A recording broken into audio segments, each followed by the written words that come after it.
স্বাগত নিউজ 24 বিরতিহীন সংবাদে সাথে আছি আমি তানজিনা অন্ত। 11 লাখ রোহিঙ্গার বাংলাদেশে আশ্রয় নেয়ার 4 বছর পেরোলো। বাস্তুচ্যুত এই জনগোষ্ঠীকে নিয়ে মায়াকান্না দেখালেও প্রত্যাবাসন শুরুর ব্যাপারে ব্যর্থ আন্তর্জাতিক মহল, এমনটাই মনে করছেন কূটনৈতিক বিশ্লেষকরা। উল্টো দেশটিতে সেনা অভ্যুত্থানের ফলে প্রত্যাবাসন আরো ঝুলে যেতে পারে বলেও মনে করছেন তারা। বাংলাদেশ মনে করে রোহিঙ্গা প্রত্যাবাসনই একমাত্র সমাধান।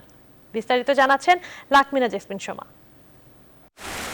25 আগস্ট 2017 নিজ দেশে হত্যা, ধর্ষণ আর বর্বরতার শিকার হয়ে বাংলাদেশমুখী হয় রোহিঙ্গা স্রোত। মানবতার উজ্জ্বল দৃষ্টান্ত রেখে রোহিঙ্গাদের কক্সবাজারের পাহাড়ে আশ্রয় দেয় সরকার। সারা বিশ্বে প্রশংসিত হন প্রধানমন্ত্রী শেখ হাসিনা।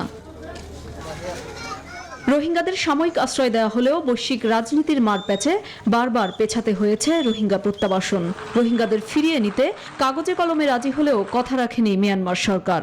এসব মানুষ যাতে নিরাপদে এবং মর্যাদার সঙ্গে নিজ দেশে ফিরে যেতে পারে, এখনই তার ব্যবস্থা করতে হবে। শুরু থেকেই আন্তর্জাতিক সম্প্রদায়ের সবচেয়ে শক্তিশালী ফোরাম জাতিসংঘে প্রধানমন্ত্রী শেখ হাসিনার কণ্ঠস্বর ছিল স্পষ্ট ও বলিষ্ঠ। বেশিরভাগ দেশ তার বক্তব্যকে সমর্থন করলেও সংকট সমাধানে কার্যকর পদক্ষেপ নিতে পারেনি কোনো রাষ্ট্র। এমন পরিস্থিতিতে গেল ফেব্রুয়ারিতে মিয়ানমারের সেনা অভ্যুত্থানের ঘটনায় রোহিঙ্গা প্রত্যাবাসনের প্রক্রিয়া আরও বেশি উপেক্ষিত হয়েছে বলে মনে করছেন কূটনৈতিক বিশ্লেষকরা। আরো এটা খারাপের দিকে যাবে এবং রোহিঙ্গা প্রত্যাবাসনটাকে সাংঘাতিকভাবে ব্যাহত করবে, অনিশ্চিত করবে এবং আমাদের স্বার্থকে সাংঘাতিকভাবে ক্ষুণ্ণ করবে। মিয়ানমার সেনাবাহিনী, আমরা তো জানি যে তারা কালক্ষেপণ সবসময় চেষ্টা করবে। আমি মনে করি না যে এটা নতুন করে কোনো ব্যাহত হয়েছে, আসলে ব্যাহত হয়েই আছে জিনিসটা, কারণ ওই পারে যে পরিবেশ সৃষ্টি করা, সেক্ষেত্রে মিয়ানমার কোনো ব্যবস্থা অদ্যাবধি নেই। 11 লাখ রোহিঙ্গাকে ভরণ পোষণের নামে দেশি বিদেশি আন্তর্জাতিক সংস্থাগুলো এখন ব্যবসায়িক চিন্তা করছে, এমন অভিযোগ উঠেছে আগেই। এমনকি পররাষ্ট্র মন্ত্রণালয়ের হিসাব বলছে সাম্প্রতিক বছরগুলোতে মিয়ানমারের সাথে 15 গুণ পর্যন্ত বাণিজ্য বেড়েছে চীন যুক্তরাষ্ট্রের। যারা হিউম্যান রাইটসের কথা বলেন পশ্চিমা শক্তিগুলো, তারা কিন্তু তাদের সাথে ব্যবসা বাণিজ্য ঠিকই করে যাচ্ছেন। আমরা হিসাব করে দেখলাম গত 3 বছরে আপনার যখন তারা পারসিকিউশন করতেছে, হিউম্যান রাইটস ভায়োলেট করছে, আপনার বিভিন্ন দেশের ওদের সাথে ট্রেড 5 থেকে 15 গুণ বেশি বৃদ্ধি হয়েছে। অথচ ক্ষতিগ্রস্ত কক্সবাজারের উপর চাপ কমাতে এবং 1 লাখ রোহিঙ্গাকে উন্নত জীবন দিতে ভাষান্তরে প্রায় 3.5 কোটি টাকা ব্যয়ে আশ্রয়ন প্রকল্প নির্মাণ করেছে বাংলাদেশ। স্রোতের মতো রোহিঙ্গা অনুপ্রবেশের 4 বছর পূর্ণ হওয়ার প্রাক্কালে গেল সপ্তাহে এক রিপোর্টে ইউএনএইচসিআর বলছে দক্ষিণ পূর্ব দেশগুলোতে নতুন আশ্রয় খুঁজতে 2020 সালেই সমুদ্রে সলিল সমাধি হয়েছে অন্তত 214 জন রোহিঙ্গার। লাকমিনা জেসমিন সোমা, নিউজ 24, ঢাকা। রোহিঙ্গারাও সব ধরনের নাগরিক অধিকার ভোগ করবে বলে আশ্বস্ত করেছে মিয়ানমারের জাতীয় ঐক্যের সরকার। অতীতে রোহিঙ্গাদের ওপর যে নৃশংসতা ও বর্বরতা চালানো হয়েছে তার পুনরাবৃত্তি হবে না বলেও অঙ্গীকার করে তারা। রাখাইনে রোহিঙ্গাদের ওপর নৃশংস হামলার 4 বছর পূর্তি উপলক্ষে মঙ্গলবার দেয়া বিবৃতিতে জাতীয় ঐক্যের সরকার এনইউজি এই প্রতিশ্রুতি দেয়। ওই নৃশংসতার জেরে বিপুল সংখ্যক রোহিঙ্গা প্রতিবেশী দেশে যেতে বাধ্য করার ঘটনায় এনইউজি গভীরভাবে মর্মাহত বলে উল্লেখ করা হয়।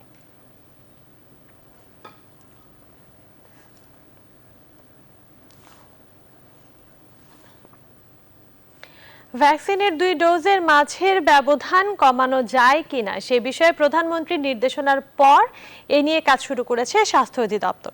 তবে তারা বলছে পুরো বিষয়টি নির্ভর করবে বিশ্ব স্বাস্থ্য সংস্থার গবেষণা ও বাংলাদেশ ভ্যাকসিন কমিটির পরামর্শ অনুযায়ী। বঙ্গবন্ধু শেখ মুজিব মেডিকেল বিশ্ববিদ্যালয়ের উপাচার্য বলেছেন এ বিষয়ে বৈজ্ঞানিক গবেষণা চালানো সম্ভব। রিশাদ হাসান জানাচ্ছেন বিস্তারিত। ভ্যাকসিনের 2 ডোজের মাঝে 8 থেকে 4 সপ্তাহের ব্যবধান কমিয়ে আনা যায় কিনা সে বিষয়ে পর্যালোচনা করতে সোমবার মন্ত্রিপরিষদ বিভাগকে নির্দেশনা দিয়েছেন প্রধানমন্ত্রী। স্বল্প সময়ে বেশি সংখ্যক মানুষকে ভ্যাকসিনেশনের আওতায় আনতেই এই চিন্তা করছে সরকার। স্বাস্থ্য অধিদপ্তরের মহাপরিচালক মুঠোফোনে নিউজ 24-কে জানান পুরো বিষয়টি নির্ভর করবে বিশ্ব স্বাস্থ্য সংস্থার সবশেষ গবেষণা ও টিকা কমিটির পরামর্শ অনুযায়ী।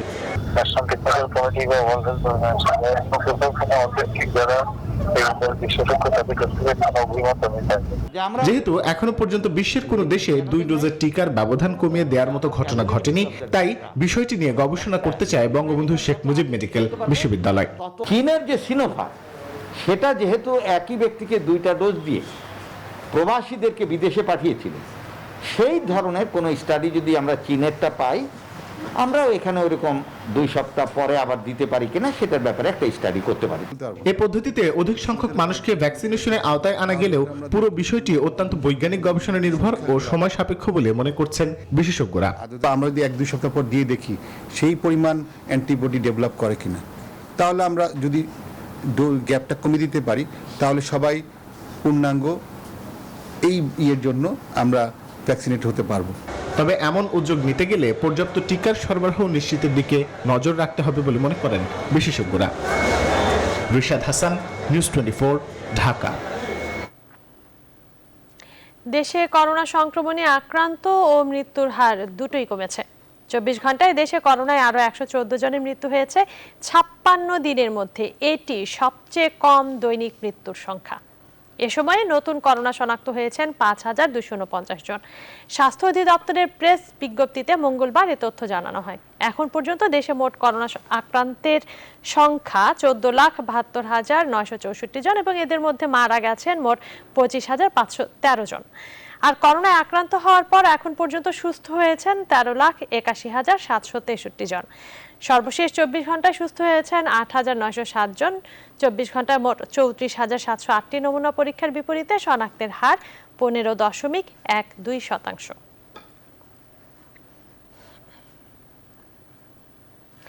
বিশ্বজুড়ে চলমান টিকা কার্যক্রম লাগাম টানতে পারছে না করোনায় মৃত্যু ও সংক্রমণে।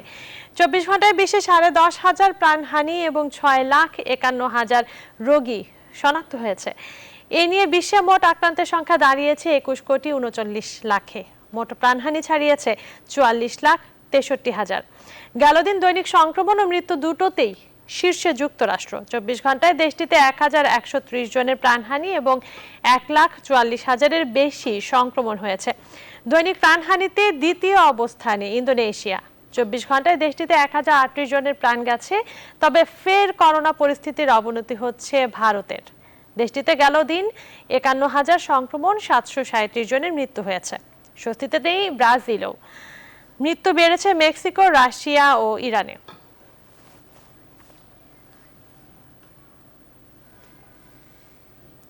যুক্তরাষ্ট্র থেকে দেশটির করোনা পরিস্থিতি ও টিকা কার্যক্রমের সবশেষ খবর জানিয়েছেন সহকর্মী সুলতানা রহমান।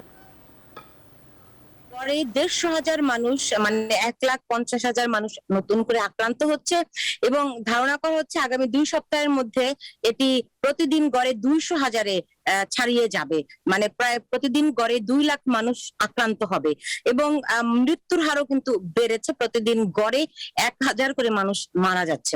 ভ্যাকসিন নেয়ার ক্ষেত্রে মাত্র 53% মানুষ ভ্যাকসিন নিয়েছে। এখনো বাকি প্রায় অর্ধেক জনগোষ্ঠী ভ্যাকসিন নেয়নি। ভ্যাকসিন নিলে নতুন করে যারাই ভ্যাকসিন নিবে তাদেরকে $100 করে প্রণোদনা দেওয়ার ঘোষণা দিয়েছে বাইডেন প্রশাসন।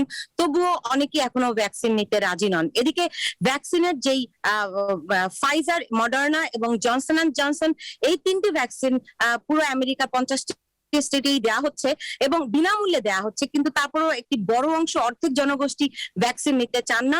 মাত্র পরশুদিন 3 দিন আগে ফাইজারের vaccine FDA, food and drug administration, তারা পূর্ণাঙ্গ অনুমোদন দিয়েছে। ধারণা করা হচ্ছে এই পূর্ণাঙ্গ অনুমোদন পাওয়ার ফলে হয়তো অনেকে ভ্যাকসিনের উপর আস্থা পাবে। তারা এখন নতুন করে আক্রান্ত হচ্ছে, তারা কিন্তু প্রত্যেকে শতভাগ ডেল্টা ভ্যারিয়েন্টে আক্রান্ত হচ্ছে এবং স্বাস্থ্য বিশেষজ্ঞরা এখানে বলছেন যে শুধুমাত্র যেই 2 ডোজ ভ্যাকসিন এখন মানুষ নিচ্ছে তাতে হবে না, বরং এই সেপ্টেম্বরের 20 তারিখ থেকে মানুষকে একটি বুস্টার ডোজ নিতে হবে। লোকবল না দিয়ে ডেঙ্গুর চিকিৎসার জন্য রাজধানীর লালকুঠির হাসপাতালকে বিশেষায়িত হিসেবে ঘোষণা করা হয়েছে। এতে ডেঙ্গু চিকিৎসার জন্য হাসপাতালটিতে আসা রোগীরা পড়ছেন চরম ভোগান্তিতে। রোগী ভর্তি না করে ফিরিয়ে দেওয়া হচ্ছে। হাসপাতালের পরিচালক বলছেন, চিকিৎসক, নার্স, স্বাস্থ্যকর্মী চেয়ে বহুবার চিঠি দেওয়ার পরেও লোকবল না পাওয়ায় রোগীদের ফিরিয়ে দিতে বাধ্য হচ্ছেন তারা। আর স্বাস্থ্য অধিদপ্তরের মহাপরিচালক বিষয়টি জানা নেই স্বীকার করে বলেন, দ্রুতই ব্যবস্থা নেওয়া হবে। আরিফিন শাকিল জানাচ্ছেন বিস্তারিত। হাসপাতালের একটি বিছানার জন্য সারা ঢাকায় যখন করোনা রোগী নিয়ে মানুষ ছিল দিশেহারা, তখন অলস পড়েছিল রাজধানী মিরপুরের লালকুঠির হাসপাতাল। একই পরিস্থিতি ডেঙ্গুর সময়ও। হাসপাতাল কর্তৃপক্ষ বারবার লোকবল চাইলেও ব্যবস্থা করেনি স্বাস্থ্য অধিদপ্তর। সোমবার স্বাস্থ্য অধিদপ্তর এক বিজ্ঞপ্তি দিয়ে ঢাকার 5টি হাসপাতালকে ডেঙ্গুর জন্য নির্ধারণ করে দেয়, যার মধ্যে লালকুঠির হাসপাতাল রয়েছে। এমন ঘোষণায় অনেকে মঙ্গলবার রোগী নিয়ে হাসপাতালটির গেলেও তাদের ফিরে আসতে হয়। তো আমরা নিয়ে যাওয়ার পরেই সেখানের গেটে থাকা নিরাপত্তা কর্মীরা বললো যে আসলে জানতে চাইলাম, তাদের সঙ্গে কথা বললাম, যখন তারা বললো যে আসলে হাসপাতালটি এখনো তারা ডেঙ্গু রোগীদের ভর্তি করছে না। হাসপাতালের পরিচালক বলছেন, জনবল না থাকায় ইচ্ছে থাকার পরও ডেঙ্গু চিকিৎসা শুরু করা যাচ্ছে না। বারবার চিঠি দিয়েও লোকবল চাইলেও কোনো ব্যবস্থা হয়নি এখনো। এখানে তো জনবল নাই, আমরা স্বাস্থ্য অধিদপ্তরকে জনবলের জন্য লিখছি। 10 জন মেডিকেল অফিসার দিয়েছেন, এখন হয়তো কনসালটেন্ট দিবে, দিলে আমরা শুরু করে দেবো। এখন নার্সিং অধিদপ্তরকে চিঠি লিখছে, স্বাস্থ্য অধিদপ্তরকে চিঠি লিখছে, এখন পর্যন্ত জনবল আসে নাই, হয়তো ওনারা চেষ্টা করছে। এ নিয়ে জানতে চাইলে স্বাস্থ্য অধিদপ্তরের মহাপরিচালক বলেছেন, করোনা প্রকোপ কমে যাওয়ায় এখন সব হাসপাতালকে ডেঙ্গু চিকিৎসা শুরুর নির্দেশনা দেওয়া হয়েছে। আর লোকবল ঘাটতি থাকা হাসপাতালে সংকট দ্রুতই সমাধান হবে। ডেঙ্গু চিকিৎসার জন্য তো স্পেশাল কিছু লাগে না। আপনি যেহেতু ব্যাপারটা নজরে আনলেন, অবশ্যই আমি এটা অ্যাড্রেস করবো। আমি কথা বলবো, আজকেই কথা বলবো। আমরা অলরেডি অন্য যে সমস্ত হাসপাতাল যেগুলো কোভিড এর জন্য বাদ দিয়েছিলাম, কোভিড এর জন্য ছেড়ে দিয়েছিলাম, কোভিড কমে গেছে, তাদেরকে বলেছি ডেঙ্গুর পেশেন্ট ভর্তি করতে। সোমবার নতুন করে সারা দেশে ডেঙ্গুতে আক্রান্ত হয়ে হাসপাতালে ভর্তি হয়েছেন 276 জন। আরিফিন শাকিল, নিউজ 24, ঢাকা। ঢাকার পর এবার চট্টগ্রামে বাড়ছে ডেঙ্গুর প্রকোপ। চট্টগ্রামেই ডেঙ্গুতে মৃত্যু হয়েছে 2 জনের, আক্রান্ত 39 জন। এডিস মশা নিধনে ওয়ার্ডে ওয়ার্ডে সিটি কর্পোরেশনের ওষুধ ছিটানোর ক্রাশ প্রোগ্রামেও মিলছে না সুফল। এ কার্যক্রমকে লোক দেখানো বললেন নগরের বাসিন্দারা। আর মেয়র বললেন, মশা নিধনে ভালো মানের ওষুধ নিয়ে আবারও নামবেন তারা। আহাদুল ইসলাম বাবুর ক্যামেরায় চট্টগ্রাম থেকে আরো জানাচ্ছেন নয়ন বড়ুয়া জয়। চট্টগ্রামে করোনার আগ্রাসন কিছুটা কমলেও বেড়েছে ডেঙ্গুর প্রকোপ। চট্টগ্রাম মেডিকেলে কোভিড ইউনিটের পাশাপাশি খোলা হয়েছে ডেঙ্গু কর্নার। সম্প্রতি ডেঙ্গুতে আক্রান্ত হয়ে চট্টগ্রামে 2 জনের মৃত্যুর পর আক্রান্তের হার প্রতিদিন জ্যামিতিক হারে বাড়ছে। কয়েক সপ্তাহের পরিসংখ্যান বলছে, চট্টগ্রামে ডেঙ্গু আক্রান্ত হয়ে চট্টগ্রাম মেডিকেল সহ বিভিন্ন মেডিকেলের চিকিৎসা নিচ্ছে 39 জন। চট্টগ্রামে আমাদের এই মুহূর্তে আমাদের যে পরিসংখ্যান সে অনুযায়ী 39 জন রোগ এই মৌসুমে পজিটিভ হয়েছেন এবং এ পর্যন্ত 2 জন রোগী ডেঙ্গু আক্রান্তে মৃত্যুবরণ করেছেন। ডেঙ্গু মোকাবেলায় এডিস মশা নিধনে সিটি কর্পোরেশনের ক্রাশ প্রোগ্রাম ব্যর্থ হলেও আবারও একই প্রোগ্রাম করতে চান মেয়র। ক্রাশ প্রোগ্রাম এটা 10 দিনে 41টা ওয়ার্ডে শেষ হবে, আবার দ্বিতীয় রাউন্ড শুরু হবে, আবার তৃতীয় রাউন্ড, এভাবে 1 মাস আমরা কন্টিনিউয়াসলি এটা চালাবো। সিটি কর্পোরেশনের ওষুধ ছিটানোতেও গাফিলতির অভিযোগ নগরবাসীর। মাঝখানে খালি একবারই দেওয়া হয়েছিল এই কয়েক মাসে, কিন্তু বিগত কয়েক মাস ধরে মশার উপদ্রবটা চলেই আসছে। মশা আমাদের এদিকে একটু বেশি, মশার ওষুধ ছুটতে দেখি নাই। নাগরিকরা নিজের আঙ্গিনা নিজে পরিচ্ছন্ন না রাখলে প্রতিদিন ওষুধ ছিটিয়েও ডেঙ্গু নিয়ন্ত্রণ অসম্ভব বললেন সিটি মেয়র। নয়ন বড়ুয়া জয়, নিউজ 24, চট্টগ্রাম। এখন থেকে মাত্র 5 সেকেন্ডে বিশ্বের যে কোনো দেশ থেকে টাকা পাঠানো যাবে। মঙ্গলবার ভার্চুয়াল প্ল্যাটফর্মে সোনালী ব্যাংকের উদ্যোগে চালু হওয়া রেমিট্যান্স সেবা ব্লেজ উদ্বোধন করে কথা জানান প্রধানমন্ত্রীর উপদেষ্টা সজীব ওয়াজেদ জয়। দেশে 5 কোটিরও বেশি মানুষের এখনো ব্যাংক অ্যাকাউন্ট নেই। এজন্য এই বৃহৎ জনগোষ্ঠীকে ব্যাংকিং সেবার আওতায় এনে ক্যাশলেস জাতি গঠনের উদ্যোগ নেওয়া হয়েছে। তারই অংশ হিসেবে এই সেবা চালু করা হলো। এই সেবার মাধ্যমে 7 দিন 24 ঘন্টা সোনালী ব্যাংক, হোম পে ও আইটিসিএল এর যৌথ উদ্যোগে ব্লেজ সার্ভিসের মাধ্যমে রেমিট্যান্স গ্রাহকদের হিসেবে জমা হবে বলেও জানান তিনি।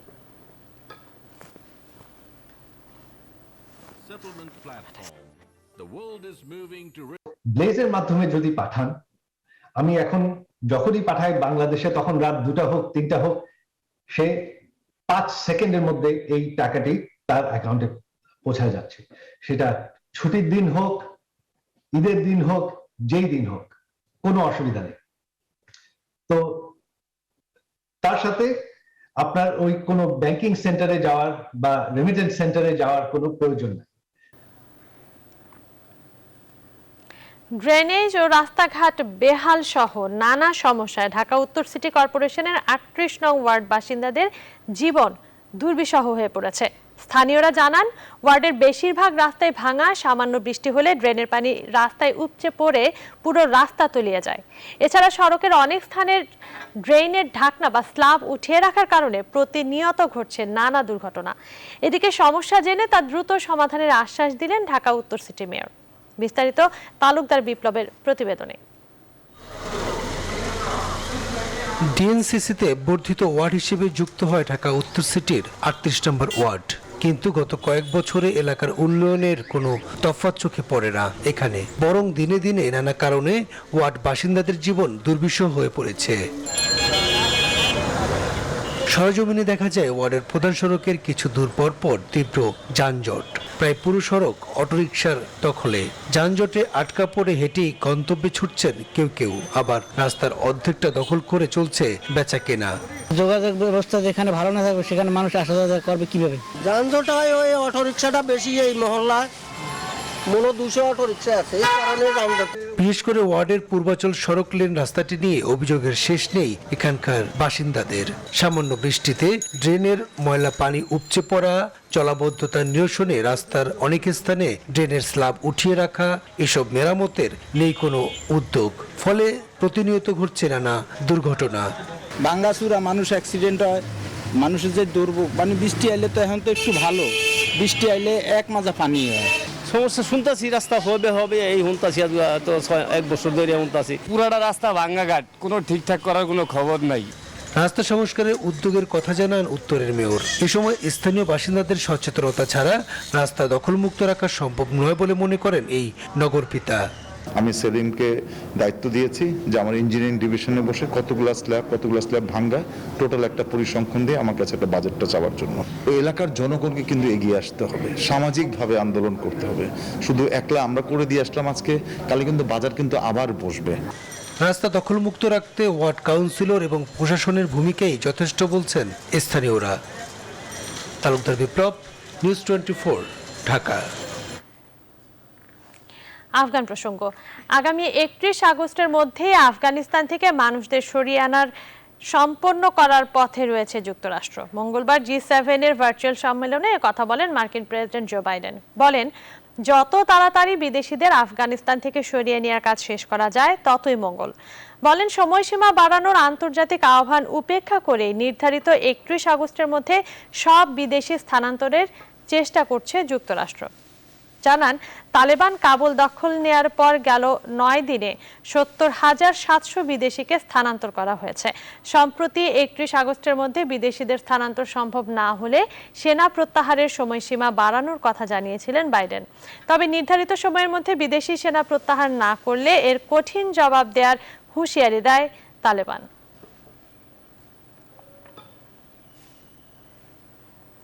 এবারে বসুন্ধরা কিংসের সৌজন্যে এএফসি কাপের খবর। এএফসি কাপের গ্রুপে নিজেদের শেষ ম্যাচে ভারতের এটিকে মোহনবাগানের সঙ্গে ১-১ গোলে ড্র করেছে বসুন্ধরা কিংস। ফলে ডি গ্রুপের অপরাজিত রানার আপ হয়ে আসর শেষ করল অস্কার ব্রুজেনের শিষ্যরা। মালদ্বীপ থেকে বিস্তারিত জানাচ্ছেন পার্থ বণিক। মালদ্বীপের মালেতে এএফসি কাপের ডি গ্রুপে নিজেদের শেষ ম্যাচে ভারতের শক্তিশালী ক্লাব এটিকে মোহনবাগানের মুখোমুখি হয়েছিল বসুন্ধরা কিংস। ম্যাচের শুরু থেকে বল দখলে আধিপত্য বিস্তার করে বসুন্ধরা। তাদের আক্রমণ সামলাতে ব্যস্ত থাকেন মোহনবাগানের ডিফেন্ডাররা এবং হেডে বলটাকে ক্লিয়ার করলেন। কিংস সমর্থকরা আনন্দের উপলক্ষ পায় ম্যাচের ২৮ মিনিটেই। একক নৈপুণ্যে ডি বক্সের ভেতর থেকে জোরালো শটে জালে বল জড়িয়ে বসুন্ধরা কিংসকে লিড এনে দেন ব্রাজিলিয়ান ফরওয়ার্ড জোনাথন ফার্নান্দেজ। তবে প্রথমার্ধের যোগ করা অতিরিক্ত সময়ে বিতর্কিত লাল কার্ড দেখে মাঠ ছাড়েন সুশান্ত ত্রিপুরা। ফলে ১০ জনের দলে পরিণত হয় কিংস। এবং সেই সাথে কিন্তু বৃষ্টিটাও। দ্বিতীয়ার্ধে একজন কম নিয়েও লড়াইটা ভালোই চালিয়ে গেছে ব্রুজনের দল। আক্রমণের ধার বাড়ায় মোহনবাগানও। এরই ধারাবাহিকতায় ৬২ মিনিটে সমতায় ফেরে ভারতের জায়ান্টরা, ফাঁকা জালে বল জড়ান উইলিয়ামস। ম্যাচের বাকি সময়ে আক্রমণের গতি বাড়ায় কিংস। ৮৪ মিনিটে রবসন রবিনিওর শট সাইড বারে লেগে ফিরলে গোল বঞ্চিত হয় তারা। শেষ পর্যন্ত ১-১ গোলের ড্র নিয়ে মাঠ ছাড়তে হয় কিংসকে। ফলে ডি গ্রুপের রানার আপ হয়েই এএফসি কাপের মিশন শেষ করলো বাংলাদেশের চ্যাম্পিয়নরা। ডি গ্রুপে অপরাজিত থেকে এবারের এএফসি কাপ যাত্রা শেষ করলো বসুন্ধরা কিংস। নকআউট পর্বে খেলার প্রত্যাশা যদিও বা পূরণ হয়নি, তবে স্বপ্ন যেহেতু অনেক বড়, আগামীতে তা পূরণ হতে বাধ্য। মালদ্বীপের মালে থেকে পার্থ বণিক, নিউজ 24। এবার ফার্স্ট সিকিউরিটি ইসলামী ব্যাংক অর্থ বাণিজ্য সংবাদ। দেশে প্রথম টিস্যু কালচারের মাধ্যমে জারবেরা ফুলের চারা উৎপাদন সফল হয়েছে। শুরু হয়েছে মাঠ পর্যায়ে সম্প্রসারণের কাজ। এর মধ্যে কৃষকদের জারবেরা ফুলের চারা বিনামূল্যে বিতরণ করা হয়েছে। সংশ্লিষ্টরা বলছেন, দেশে জারবেরা ফুলের চাহিদা মেটাবে টিস্যু কালচারের ল্যাবে উৎপাদিত এই ফুল। একই সঙ্গে কমবে আমদানি নির্ভরতা। রিপন হোসেনের তথ্যচিত্রে ডেস্ক রিপোর্ট।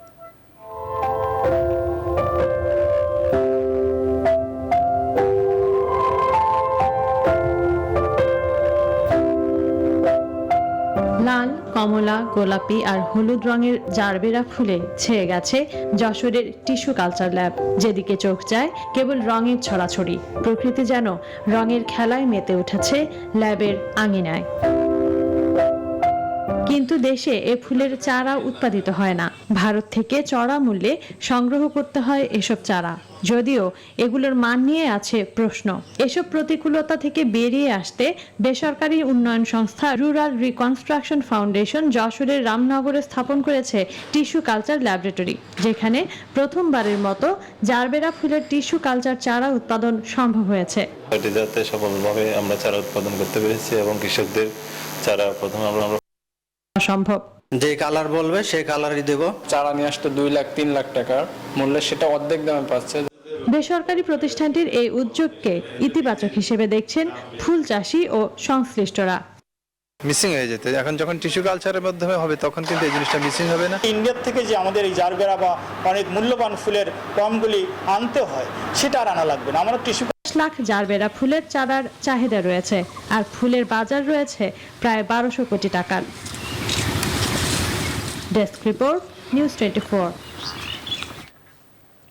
এখন এ পর্যন্তই। আরো খবর ও বিশ্লেষণ জানতে ভিজিট করুন www.news24bd.tv।